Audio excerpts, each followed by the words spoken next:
Tumsifu Yesu Kristo.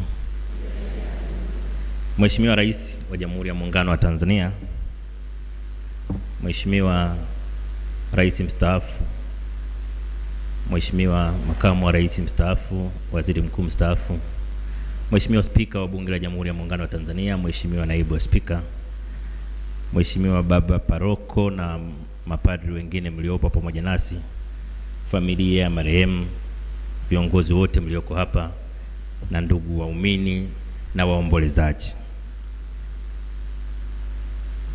Mheshimiwa Rais, nitasema kwa kifupi kwa sababu mimi ni Mkristo Mkatoliki, na kule kwenye Ukatoliki kuna itifaki ya Katoliki ambayo inafundisha kwamba kama askofu yupo, naibu wa askofu haongei. Kwa mtanizoea taratibu, leo rais yupo, kwa hiyo nitasema dakika moja tu, halafu nitamkaribisha Mheshimiwa Rais. Mheshimiwa Rais, kwa kifupi sana niseme Jenista Joakim Mhagama amekuwa mbunge kwa miaka 25.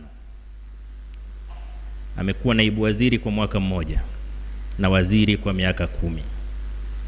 Nataka niseme bila mashaka kwamba Jenista Mhagama kwa kipindi alichotumikia kama mbunge wa watu wa Peramiho, wananchi wa Peramiho hawana malalamiko juu yake.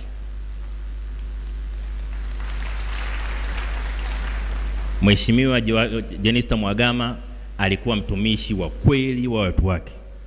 Alikuwa mnyenyekevu na alikuwa anapenda sana watu wake. Kitu alichotanguliza mbele katika maisha yake ya kazi ni kuwatumikia wananchi wa Peramiho.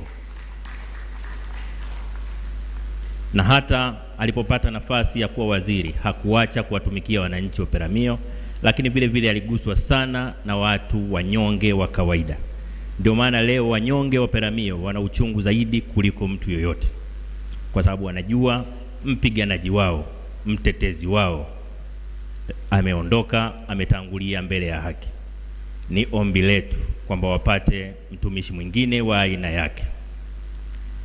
Wakati tukitafakari kuhusu kifo cha Jenista, nikawaza sana, nikasema kama Mungu angeniambia niombe kitu kimoja tu, ningeomba kwamba wabunge wote wa CCM, wabunge wote wa nchi hii, madiwani wote wapende na kutumikia watu wao kwa kiwango cha Jenista Mhagama.